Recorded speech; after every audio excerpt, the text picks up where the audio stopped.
Welcome to Between Shelves. where we make connections between literature, theology, philosophy, psychology, and culture. Join us as we explore the interconnectedness of race, spirituality, psychology, and meta-modernism. Each episode invites you into a thought-provoking journey, unpacking how these elements shape our understanding of the world and ourselves. My name is Aaron Waldron. We're a religiously traumatized theopoet and a shaman in journey.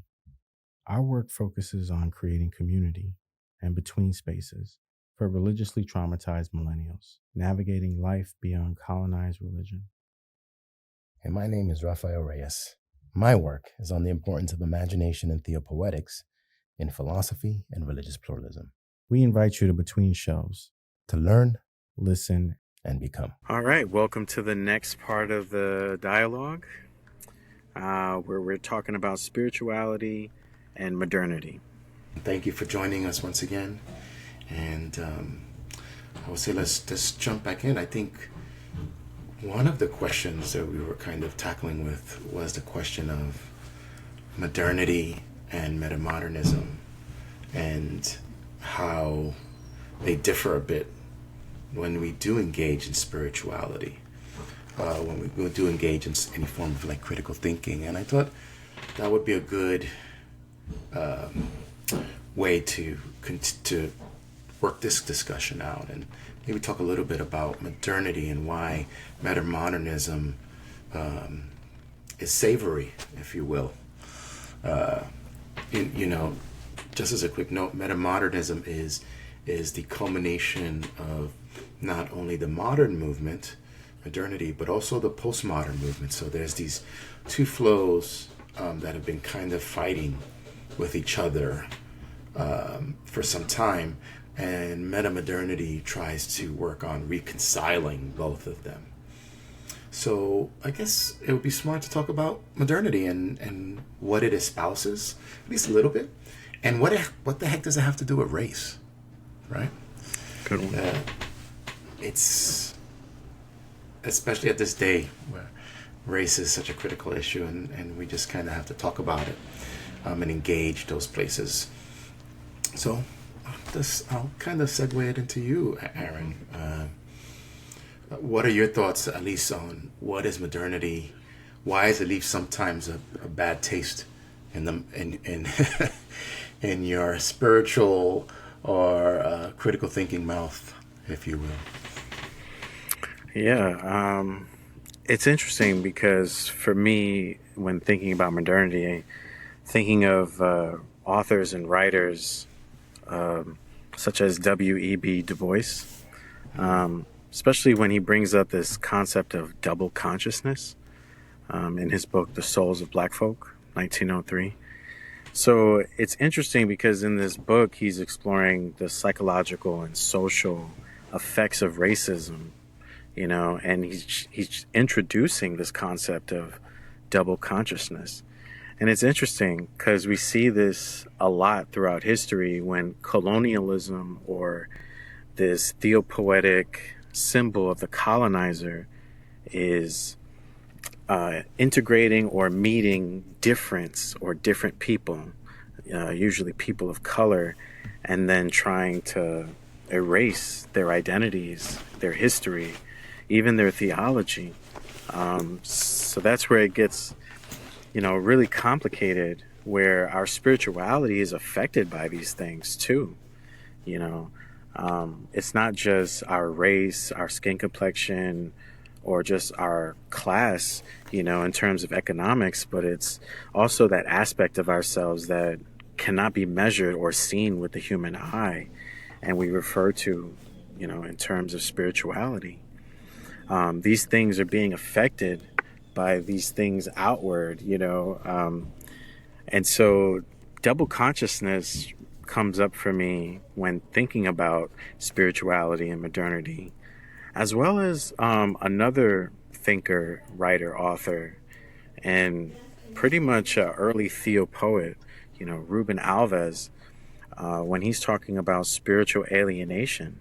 Like this, how does something or a group of people or a system make you feel not part of, even spiritually, like, and so for me, someone who explores and studies and is in a process of healing religious trauma, spiritual alienation hits home for me really close, because this concept of making someone feel so alienated that they don't even feel comfortable in their own body, in their own flesh, it really pushes us to never feel like we're part of anything. And that's a lot of stress, you know. What are your thoughts? As you're talking, I'm reminded of you're hitting on a feeling, right? It's not even a feeling, because it's this experience that's being realized of what happens when empire tries to oppress knowledge of the people they are oppressing, right? And oppressing their identity and their authentic way of being, right? So when you're looking at how a group can come in and wipe out your major army and says we're taking over the government, and they can wipe out a number of people and say the rest of you are now part of us. And in order to survive, guess what? Yeah, I am that. And they're held with this form of double consciousness. I have to be them in order to survive, but I'm still who I am. And I fight to reconcile both of them. We see this historically throughout, right? If we look at Roman Greco culture, when Rome was taking over and forming their world, people didn't have history. Rome was history. Everything else was, you have no history until you become a part of us. And you can do what you want, but hey, we are Rome. The Pax Romana, right? The peace of Rome. That goes into that framework. I mean, when you're looking at Roman Catholicism and their colonizing moments, right? Whether it's in the one I'm familiar with, I'm thinking about the moment is in Latin America, how the churches would come in and reframe the values of what's important, so that when the empire comes in, the colonizers come in, there is no longer this formal identity of who they were, but now they're hidden inside within themselves. They're syncretizing, right? Their God and our gods, their saints with our gods, to try to salvage and keep what they have, but at the same time, meeting the needs of survival. Let me do what the colonizer needs. So when you're talking about this notion of double consciousness, yes, that's what you're seeing in modernity, when it boils down to this notion of empire, right? And empire coming in and trying to assert their framework of thinking. And that framework of thinking is Roman Greek logic, or the empire's logic, right? The empire's reason, and the empire's sort of empirical evidence. So if we wanted to kind of highlight what a modernity is, modernity tried to be universal in its approach, but it still comes from empire, right? It still comes from empire. So that form of logic and reasoning, we praise Descartes, and we're grateful for Descartes for his work. But let's be honest, he's not doing this as a free man in Africa, or he's not doing this as a free Latino, in not Latin America, wherever he's at, whether it's the Aztec in space or anything like that. Those knowledges have been wiped out or marginalized, and we're only beginning to probably get some of the inklings of it.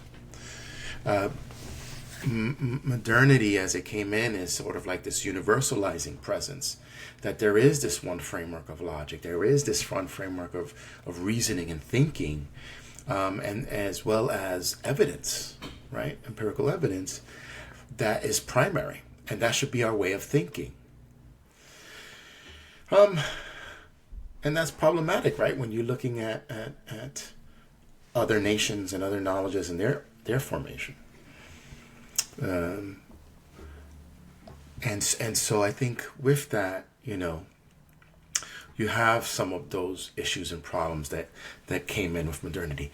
Let's once again be grateful. I mean, the fact that we're here today talking and we're reasoning is because of that modernity. But we're kind of using it in a sort of decolonizing way, right? We're kind of saying, hey, you've done wrong by it as well. So I think in holding on to that double consciousness, we've been fighting with how the colonizers have been using reasoning and science, which is great, but using these tools to kind of usurp other nations and what they've thought. And in order for them to survive, they have to take it on. They have to take on those roles. It's led to a great evolution in our framework of thinking, but it's also killed off or turned the other knowledges as lesser than. They probably call it indigenous. They'll probably put it in the space of folk thinking, folk theology, and therefore no longer adequate for our time, no longer adequate for our place and space. And I think that's where we're running up against with some of the critiques of modernity, because it does not allow for other knowledges to take place. And I'll pause here, and I just want to make this one case. This is why Charles Foucault is essential. He critiques that type of discourse, right? That's a power discourse that's in play here. And this power discourse is, here you are, you claim to have a universal knowledge, but under it are these marginal knowledges that are breaking or making cracks, because universal knowledge cannot answer to certain things, and therefore these marginal knowledges kind of peak out at that moment, saying, hey, here I am, I have a response to that. Here's a reason why. You don't know this event. You don't know this history. And Foucault, that's why he wants to say we need to do these genealogies. And he calls his work an archaeology, right? You have to dig deep, break through these universal knowledges, quote unquote, and reach through and look at these other knowledges that are calling out in that way. So I would at least first want to say that modernity's reasoning and logic may have won the day, but it also has hurt us, because we've lost a lot of who we are, the colonized, in that. And that's where meta-modernism comes in as not as a saving grace, but at least of an acknowledgement of that, and a way of reparations, repairing. How do we begin including these marginalized knowledges, not even calling it marginalized, but saying that it's adequate, that it speaks to us, and therefore re-enchants, right? Re-enchants the sciences, re-enchants our knowledge to make it useful and powerful for today. Kind of want to pause on that. Yeah, definitely. You brought up amazing points that recalled to my mind this kind of theopoetic analogy of me as a child and asking my mother, why does this work the way it works? And my mother representing this modernist response. It is because I say it is, and that's it, And so we have like this universal response to things that we just say, we figured it out and this is how it is. And there's no room for critical thinking, because if you start asking these questions, you get this pushback of shut up, do as I say, and stop asking these questions. I already told you the answer, that theopoetically represents this modernist spirit of we figured it out, we know, you know. And in terms of how this affects us spiritually, just think about it. You know, there's so many aspects of ourselves that we're unaware of. You know, Carl Jung speaks of the unconscious parts of our mind and believed that God resides in that aspect of ourselves, you know, this part of ourselves that we cannot control, tame, we can only really just experience and try to make sense of for ourselves. And it's so interesting that modernist thinking takes on this role by saying, oh, yeah, we know who God is. We know everything about God. You know, so like theologically, you can start to see there's some sort of pressure that's building to create like this trauma later on when believers and followers say, well, how do we know this is exactly what God is? Then that usually becomes like a question that, you know, gets confronted with your faith is lacking. And then it distracts the critical thinker to say, oh, I shouldn't question God then. I shouldn't question whether this version or understanding of God is inaccurate, because that makes me wrong. That makes me faulty. That makes my faith weak. And if my faith is weak, that means I need to stop questioning God. You know, so like it gets really confusing for anybody that's trying to figure things out for themselves. But like you said, love what you said. Without modernity, we wouldn't be where we are. So we're deeply grateful for that. But it is dangerous and concerning that there's certain aspects that weren't considered.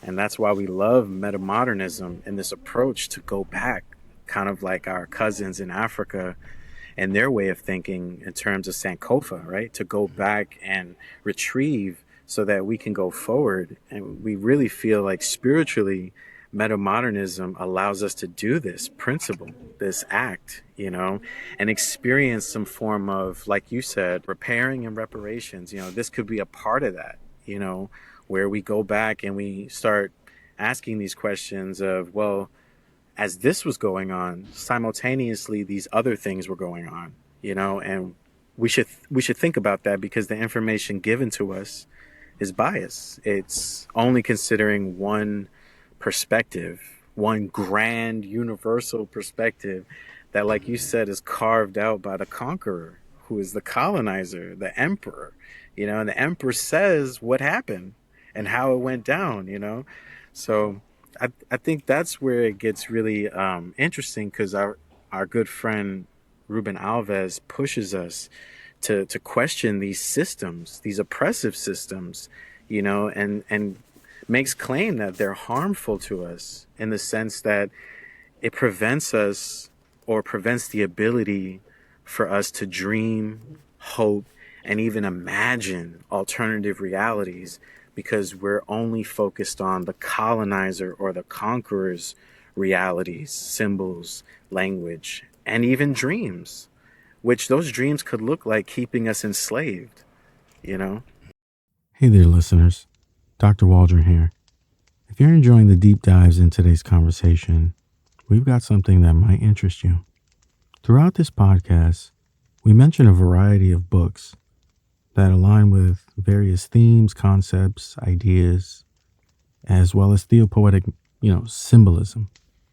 Whether we're talking about meta-modernism, psychology, spirituality, film, or even philosophy, by using the Amazon affiliate links we've provided in the episode description, not only can you get your hands on these books quickly and easily, but you'll also be supporting this podcast project at no extra cost to you. It's simple. It's a really simple way to show your support and help us continue bringing thoughtful, enriching content your way. So the next time you're curious about a book we discuss, click the link in the show notes or in the description. And thank you for helping us keep this journey going. With that said, let's get back to the dialogue. What do you think about that? I'm just writing down certain things that you're saying because some thoughts are coming to mind. So if you see me pointing down, it's because of that on my little journal. That's good.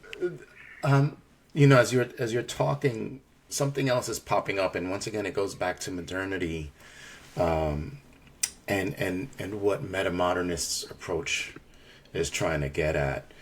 I think we also have to give credit to modernity and what it's doing, both modernity and post-modernity. So because of the reasoning, and these logics that are formed out of modernity, that's one great thing. But what it also allowed for is sort of like this pluralism of thought. And it does allow for this diversity that takes place. But what's really interesting is that although it allows for diversity, it's still trying to deal with universal principles. So how do you? So it creates this paradox in modernity, right? Why? So I think if you wanted to say, well, why is there diversity? Well, people can come around science. People can come around logic, right? Logic becomes a universal principle. We can use that. You know, logic at least has its inklings and beginnings in Roman Greco thought, right? But finds its force in Islamic traditions. And so then you could have these conversations that are coming into place, right? Plato is within that Plato writes within Greek and Rome, but there's some great Platonists in Islamic thought. You have Aristotle, but guess what? Some of the best thinkers in Aristotle are from Islam. Averroes, Ibn Arabi, Sukhwardi, all of these phenomenal thinkers. So at least in terms of the exchange of thinking, there is this beauty that arises, right? That comes from this philosophical framework of thinking, and they can apply it to their religious settings. So at least reason and logic and the sciences are unifiers. And there's a beauty to that. So thankful for that beauty. And yet, because there's this pluralism, there is tension. Why am I bringing that up? Because you have, when we're talking about this term of double consciousness, and we're talking about, there's something else that you haven't mentioned yet now on spiritual alienation, which I would love for us to continue on in. But going back to this part on modernity and pluralism, they accept pluralism because of the unifying nature of logic and philosophy and science. But there's tension because now we're starting to say, well, who has the right understanding of Aristotle? Who has the correct understanding? Because if it's in that religious space, in that framework, guess what? Now, then who has the right understanding and interpretation of the divine? Those are some underlying aspects that are there. Like for instance, you have Averroes, who was a Islamic philosopher, scholar, who was a great Aristotelian, if I'm not mistaken, and spoke on the soul. And you have Thomas Aquinas that pushes back because he saw a lot of Averroesian Catholic priests, and he had to critique and affirm his Catholic faith. And he's a great orator. He's a great writer, Thomas Aquinas. I mean, he's a lawyer in the way, in his writing and form, right? If you look at his Summa Theologica, a brilliant writer, and he's able to defend his work. But it leaves that tension. There's a pluralism, wonderful, but the tension continues on, and that tension begins to show and break because modernity is saying there's a tension within pluralism. There's this, we can tolerate it, but there's going to be a point that we can't tolerate it anymore. I think we start to see that. That becomes even more clear in American history when we're looking at the Protestant church and the socialist and fundamentalist movements. I know I'm throwing a lot of pieces here, and we probably have to break that down, but it speaks to modernity and the question arises of who the heck is correct. Because if we believe that there's universal principles, and those universal principles lead us to the divine, well, then who has correct interpretation of the scripture? Who has correct interpretation of how we are called to think? Because that's what Christianity does, and that's a lot of religious systems are these, they bring it all together. And it leads to what I consider today is the main problem. Who's going to win? Who's going to be the one-all be-all of it? And so there's always this back and forth tension between Christianity and socialist movements, which is moving away from maybe a modernist agenda, or maybe an offshoot of that, to the more fundamentalist groups that are saying, no, there's this universal principle. It's got to be this way. We have to prove it. And we'll use force if necessary, because toleration no longer works.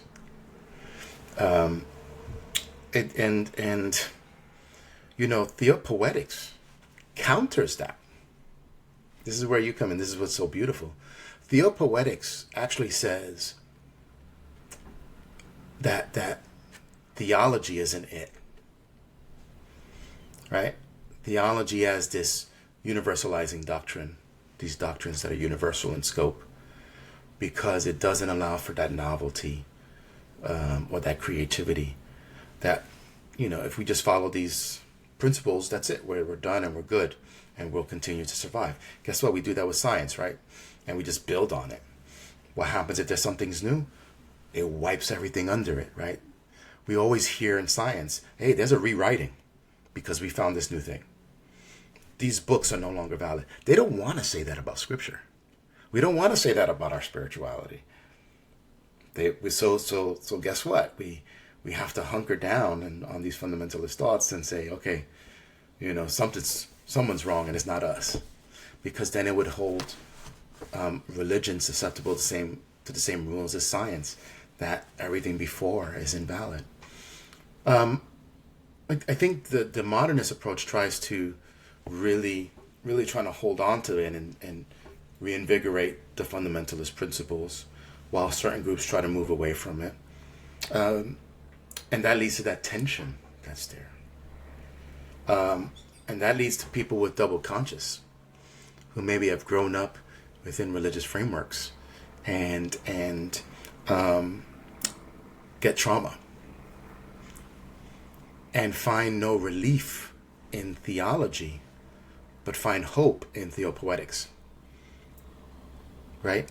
Because it's that place where they can imagine and hope and see the divine in their current state, right?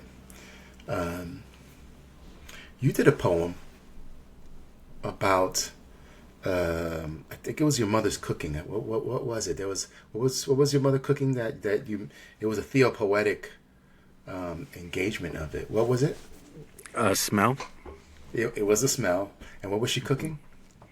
She was actually cooking rice and gandules, but it was throwing down. But yeah, the whole point was just the food that was being made just brought us back, to these other thoughts and ideas. It wasn't just about eating, which could be like the survival mode, but it was beyond that. We were in a place in our mind and our spirit that was taken back, like time didn't exist, sort of, like this sacred liminal space within our own memories and our mind of these senses were just vibrant, like the smells and the sounds and and just hanging out and being there with my grandmother or my mother. These are memories that was just like, wow, like they're gone now, but that's all we have is those memories. and it feels so divine, you know. And it all started with just a smell of cooking, you know. And what's beautiful about that, and I would tell you, if this was thinking within a modernist framework, they'd probably throw you out, is that to do we what is divine, right? And when you're talking about your mother's memories, well, no, that's not divine. You have to think of the spiritual things, the higher things, right?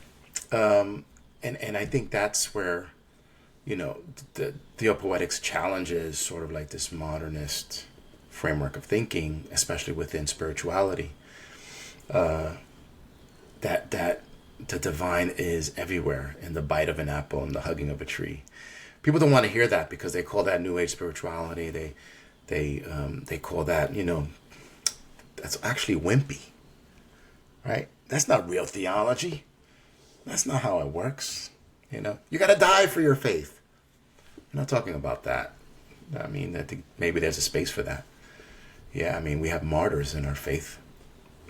But there's also room for that for what we're talking about here. It's sort of the theological space, or the space so that we see the divine in a certain way, and in metaphor and these descriptions and symbols that introduce something you haven't thought of. The novelty of God. It's interesting. But that's a challenge to modernity. And maybe what meta-modernism hints at, that, how do we re-enchant the scientific? How do you re-enchant logic? How do you re-enchant some of these rules or these principles that are, mainstays?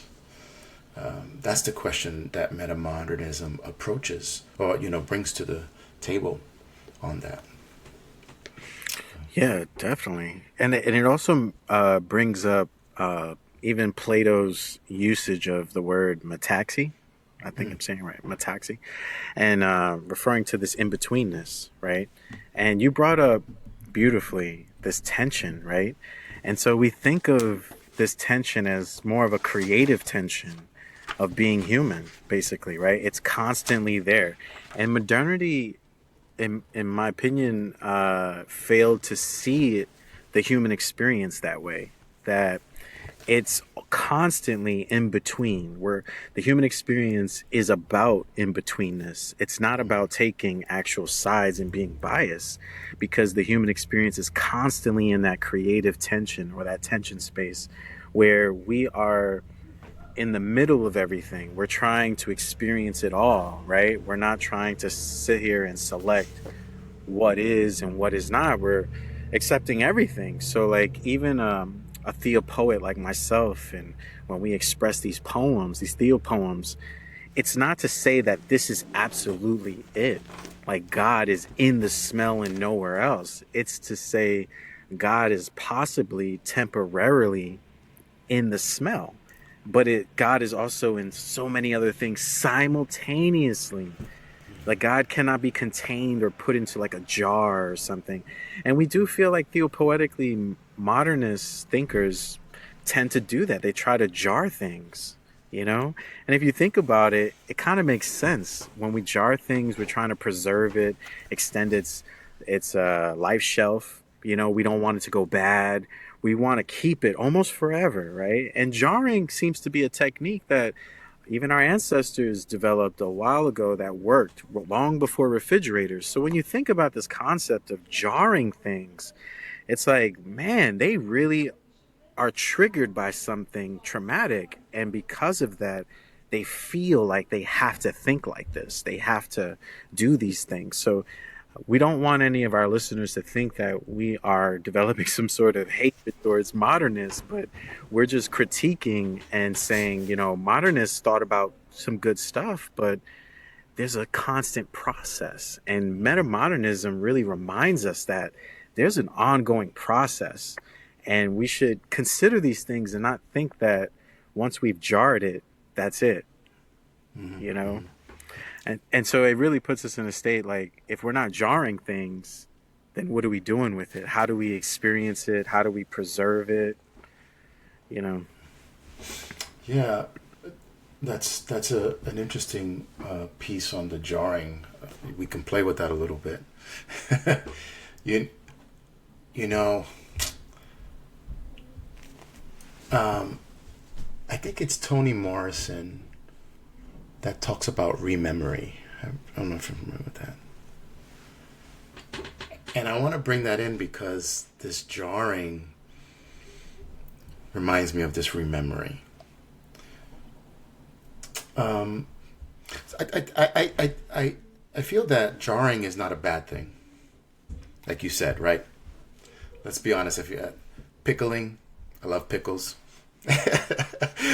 John's jelly keeps going. I can't. I have to watch my sugar, so I can't do jelly too much. But still, there's so many benefits to jarring things and preserving. As a matter of fact, that's a practice, like you said, that has so much value for extending food, and is used all throughout our Western civilization for our survival. Grateful for it. We're talking about also the jarring of certain categories of ideas and frameworks of thinking. Once again, those are helpful for us, right? How do you so thinking of hymnals as jars? How do I teach theological values? The notion of hymns, the beauty of hymns to bring forth these theological values, right?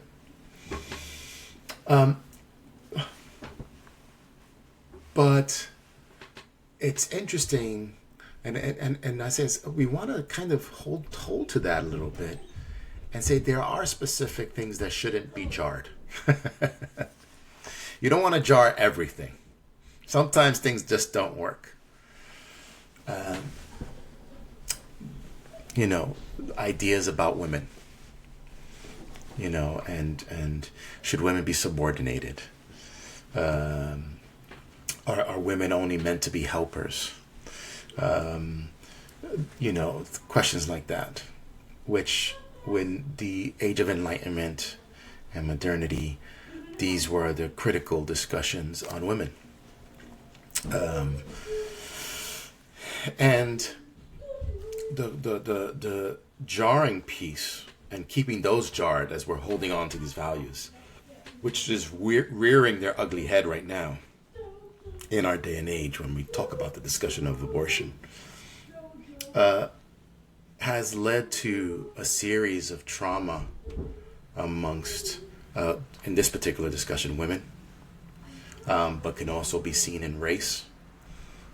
The problem of rememory of the trauma of these jarred ideas and no room for openness and discussion, because modernity also is a call for control on universal principles and making sure they get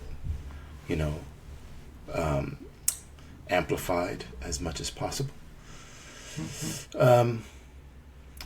And you get those problems as well. I mean, I think that reiterates that double consciousness that we speak about. Trauma is due to double consciousness. I must be what the colonizer is, but who I am is probably caged, but it's still who I am. And you get sort of like the schizophrenic person in that sense. So that's you had me thinking on that aspect, and what effects it has on your spirituality, and how that's brought out is quite interesting. So I don't know if you had any thoughts on that, play on that. Yeah. You brought up a great fulcrum word, rememory. Love that. By Toni Morrison. Definitely. Rememory is important because a lot of people think that once we step into like spiritual awakening and we're doing our rituals and maybe we join a new community, is feeling good and positive.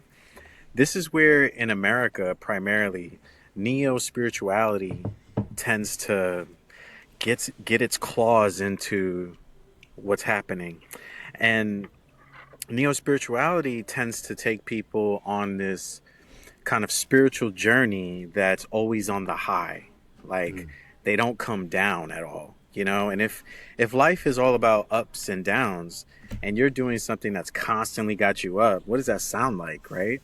Um Sounds like someone that's like maybe addicted to something or is high off some sort of drug that keeps them elevated, you know, and that's not natural. So, you know, when we're talking about neo spirituality, even neo shamanism, you know, for myself, this is something that we have to confront on a daily basis because there's so many things out there that can become triggers. And this is where rememory comes in because there's things out there that can remind us of our traumas, remind us of things we haven't worked on, or, you know, just parts of our shadow that hasn't been revealed. And so it's an ongoing process. Like people really think naively, of course, you know, that you sit on a pillow and you do some yoga and you light some incense and you wear some beads. It, you know, a lot of this superficial, you know, appearance stuff gets your spirituality elevated, you know, but the real work is inside, beyond the clothing, beyond the beads, beyond the rituals, you know. The rituals are great. They're necessary because they're reflections of what's happening inside. They help us discipline that, you know, and accept those things because acceptance is healing, right? And so when we're sitting there afraid of these things because outward uh, ideas, religions, groups, symbols, and meanings are telling us that those aspects of yourself that you're unaware of, they're demonic, they're terrible, stay away from it. And so, you know, you find yourself then caught up in this whole idea of, well, I want to be new. I want to be reborn. I want to be better, right? And so rememory is found in all these aspects: neo shamanism, neo spirituality, or indigenous spirituality. You know, it's there, you know, and it's just to remind us that there's work to be done. In my honest opinion, you know, rememory for me, as someone who deals with and is constantly trying to heal aspects of myself, we're always finding new things that are triggering, you know, that we never thought of, you know, and it's like, why is that triggering me? You know, if there's like a new law that comes out in the country or something, and it's against maybe something that I'm doing in my life, it oppresses me more. Like it affects me. It affects a lot of people, you know, like, and this is part of the rememory. Like we're memorizing and rememorizing that these are processes that are repeating, cycles repeating. Like when emperor and empire are doing these things back in the 15th, 16th, 18th century, and here we are in the early millennia, they're doing the same stuff. That's part of rememory too. When we feel uncomfortable, like this is crazy. This is not justice. This is a lie. When we feel like that amongst the people, that's rememory. Something inside of us is saying, this has happened before. Don't you remember? Correct. I agree. That's powerful. That's a powerful part. I think you're right. How this rememory, we just have it within us, and it resonates in our histories, and we recall it, and we get that same bodily trauma, you know, because it's like, not again, not again. We thought we were done. Thought we were done with this. Didn't we do this 100, 200, you know, 1,000 years ago, millennia, 2 millennia ago? Come on. And yet we're forced to repeat a lot of these same principles, you know, and that's the challenge. I mean, that's the challenge that we get with remembering. That's the challenge. I mean, we're forced to go into this I'm afraid to say, I mean, we're forced to fall into a double consciousness, because now you're forced to say, okay, I need to work with the new laws and the new ways that are in place, but I know I'm this, and what do I do about it? And now I'm also thinking that maybe double consciousness is a way of surviving and a way of retaliating, against the colonizing law, right? The reason why other groups would syncretize their gods with the colonizers' gods, so that we still have a memory of it, and how they don't use Mary but El Virgen de Guadalupe. Why do they use her instead, right? And the power and emphasis as a way of pushing back against the colonizer and maintaining their own spirituality that's in place there. That's a fascinating piece that arises from there.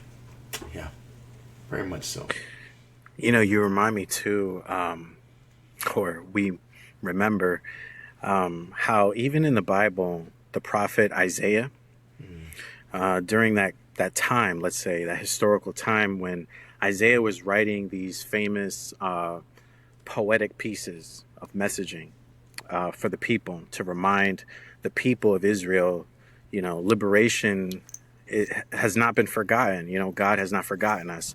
But how do you uplift your people when you are currently in captivity, and the empire that has you in captivity is trying to make sure that you do not go against, or you don't uprise, or you don't remember who you are. Instead, you take on this double consciousness and take on this new identity. I think the Assyrians were their captives, I believe. You can correct me if I'm wrong, but I think the Assyrians historically at the time had the people of Israel in captive, and Isaiah was on the streets, spitting these decoding messages that only the initiated, the people of Israel, would understand. And he did it in like these song-like things. So when the guards were passing by, they wouldn't think, y'all talking about uprising? Y'all talking about liberation? Y'all talking about running away and going back home? So it just sounded like gibberish to them. So right in front of their eyes, they were, in their own way, double consciousness, but through language and, even poetics, So we found that very interesting. I think earlier, prior to our meeting on the podcast, you mentioned about the revolution would be a digital revolution. And as you're talking about this, these, speaking in symbols, speaking in this cryptic way, and how the digital revolution is where everything is happening, whether it was in our voting systems or whether it was in the mass propaganda that was happening in the digital space. That's where the revolution is. And it's going to be interesting how we shift and change in the digital spaces to counter colonizing effects, and as well as move into the new framework of spirituality within the digital space, which I still think is this battle, right? I'm always back and forth on spirituality because of the need to be in community with colleagues, with you. We got to meet up. We meet up every once in a while, but then how we're also able to meet and gather in this way, and counter some of the extremisms and issues that are happening in our day. This is a type of digital revolution, and we increase our spiritual spaces as well. Starting to see them, just that's what's flowing for me at this.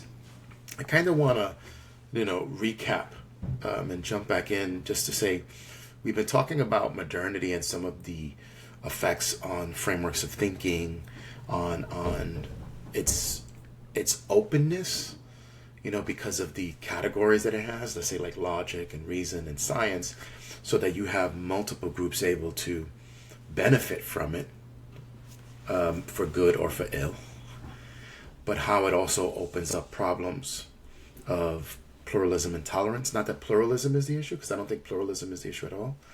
There is pure difference, and I think that's beautiful. But it's the question of toleration and the background of who ultimately is right. Right? If I were to stick with in the religious space, like, who got it right? Who has the right way of thinking about God? Who has the right way of thinking about the principles? And then sort of like this toleration exists, but, maybe later on we're going to have some beef and we're going to have to deal with it then.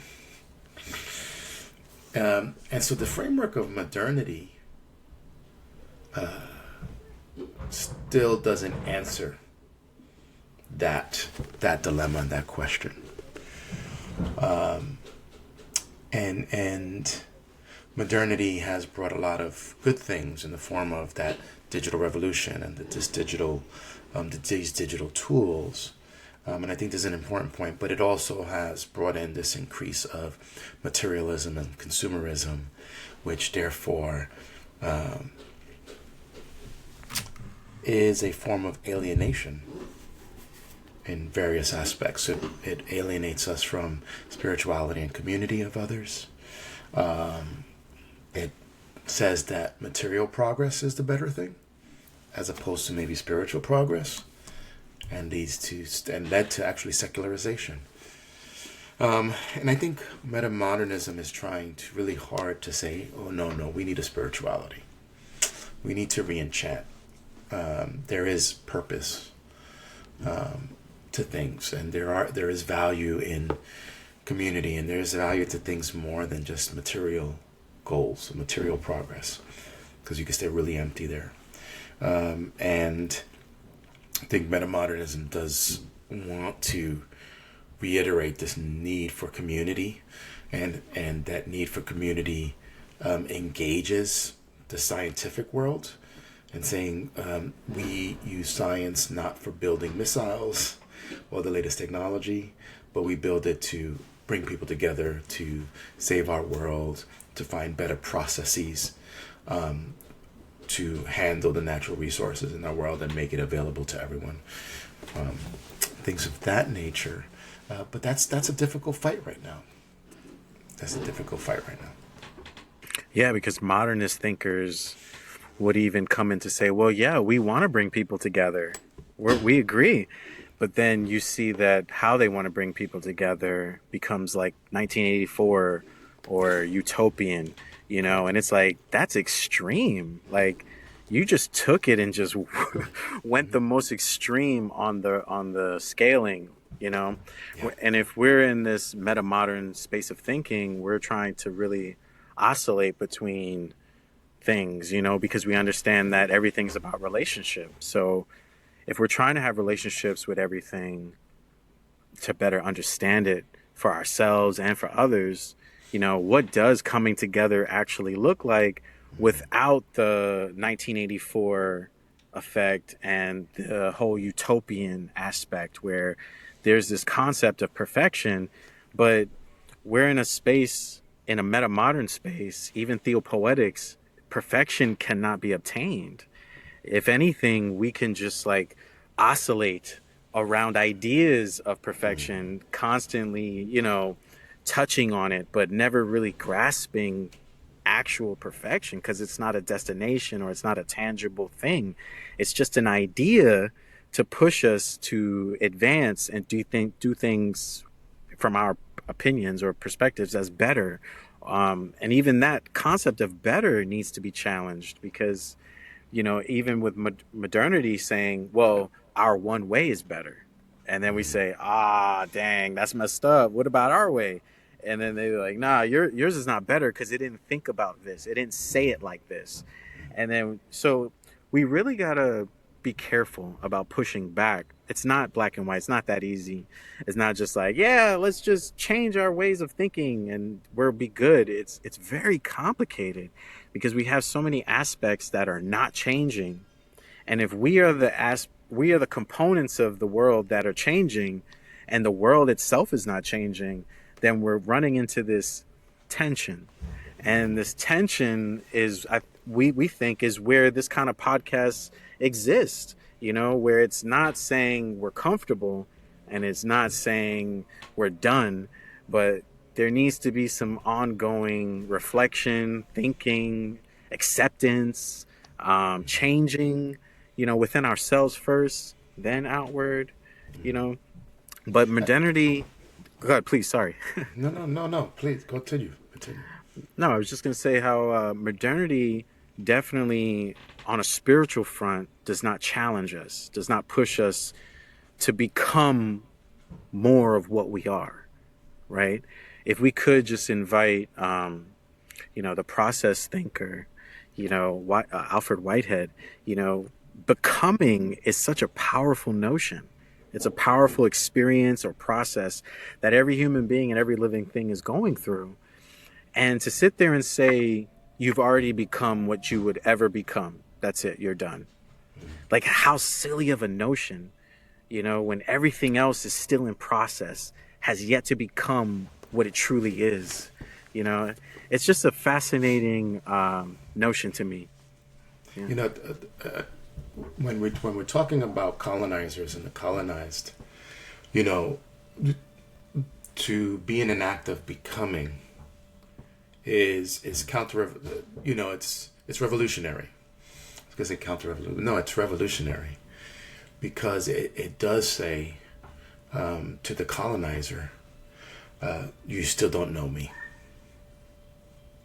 And I'm not sort of like that puppet. I think the colonizer wants to subdue and make you conform to a certain set of values and framework of thinking and framework of being, right? And to make the claim that I'm becoming, for the colonizer, it's like, no, that's not good. I need a certain amount of production. I need a certain amount of produce. Let's look at AI for a second. We like AI because there's a certain level of predictability. They don't want to get to the level of unpredictability. They rather have, okay, I know that I can use AI for these tools. I don't want to think beyond that. I know I want to make sure I have AI be able to think about the other so that I know how they're thinking and can work things out. That's what they want. They want predictability. We want predictability. But to say that one is becoming adds a level of unpredictability and becomes dangerous. When a colonized says, I'm becoming, be afraid, because the colonized is like, okay, wait a minute, what is he talking about? What does he mean? I didn't say he was or she was. What does that mean? What do they have with this thing? And things get nervous. And then the values of reinforcing older values, right? The notion that transgender is a becoming. Thinking about these third genders or multiple genders is like, wait a minute, we don't even know the ramifications of that, and it's not predictable. And if it's not predictable, that's a problem, right? Maybe that's another thing about modernity, is that modernity is predictable. And it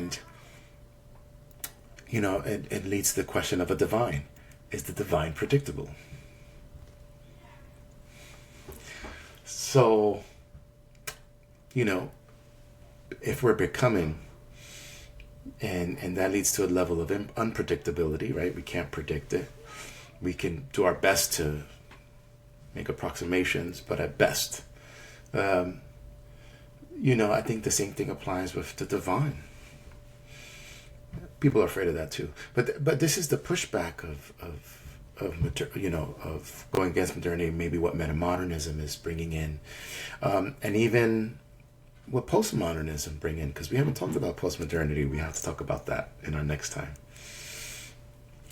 But at least when we think about the question of modernity and its spirituality, it did develop a strong frameworks for churches and congregations, but it led to these problems that although there's many, what is that correct framework of thinking?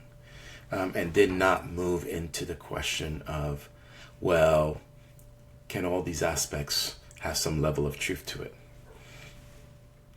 They don't want to do that because then it's no longer predictable, right? Everything becomes relative. That's not predictable. And God has to be predictable. We need to make sure that there's right laws. That's the challenge that came out, that modernity really struggled with. And that's why we have, for today, these groups, Christian nationalism, and these other fundamentalist groups are saying, no, there is only this way. And I think the challenge that happens in postmodernism and what they say, and what meta-modernism is offering, is interesting. It's interesting, and I think... Definitely. That's another great fulcrum word, predictability.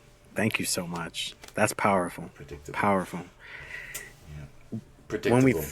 When we think about being predictable, it's interesting because just how my mind works. We go back to how the United States, America, even started, right, off of visitors, from Europe coming over, and they came over with predictable notions and beliefs, right? And they told the indigenous people, whatever you believe is wrong because it's unpredictable. I can't predict it. Yeah. But I'm going to give you what I can predict. And that's this, the Bible and the cross and these symbols and money and the idea of tax, all this stuff. You got to purchase land, which was a whole nother concept. Like, what? You purchase part of Mother Earth? That's weird. Yeah. But they have that because it's part of, like you're saying, predictability. Like I can carve out land and then make rules and boundaries and add concepts of taxation and ownership and all these things, and it's all predictable because every year there's balancing scales of mathematics that take place to tell you how much you owe, which has been predicted, and it's just interesting. We can keep going with this concept of predictability, and how chattel slavery had to be endorsed by a religious framework so that they can have predictable income. Like we can keep going with this, but it's so crazy. That's such a powerful idea and term you brought up, this idea of predictability. And even in the context of spirituality, is spirituality supposed to be predictable? How do we navigate the unpredictable? How do we accept the unpredictable? I think that's where we're leading to, right? Yeah. And if we were to give a quick response, there is these exoteric forms of religion, which we find in Protestantism and Catholicism and in other religions, in Islam and Judaism. But then you have the esoteric side, which is completely unpredictable. Instead of following the laws, in the laws we find symbols. In the laws we find these numbers and numerology. When we enter into these mystical states, all we get are guides, no answers.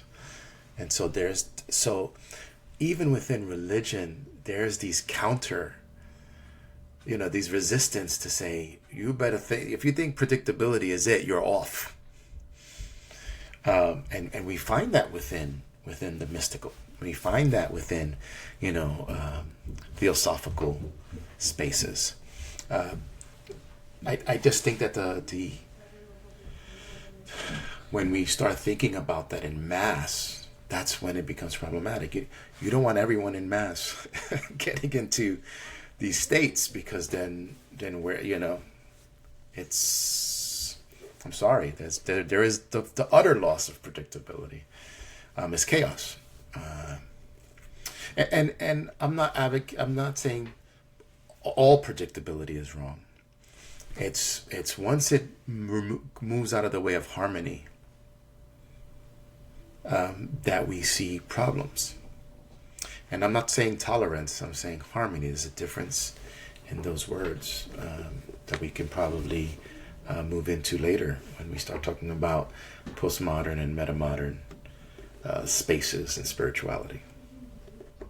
Yeah, definitely. This has been an amazing conversation. We hope that you have had a great time listening in on this conversation. We look forward to continuing this dialogue in the next episode. Please look into the description, all the books and concepts we brought up. Our links there to follow along, to see what we're talking about, as well as a link to the previous episode so you can get caught up and look out for the next episode. Did you have anything you wanted to say to close out? Thank you for watching. Yes, thank you. And please consider subscribing, liking, and share the content. There's a lot of people out there that may need to listen or get some tidbits from the dialogue. If you are also interested in commenting, please do. We read the comments. We would love to hear from you. If you want to join the dialogue in the future, shoot us an email. Again, everything is in the description. Until then, see you guys next time.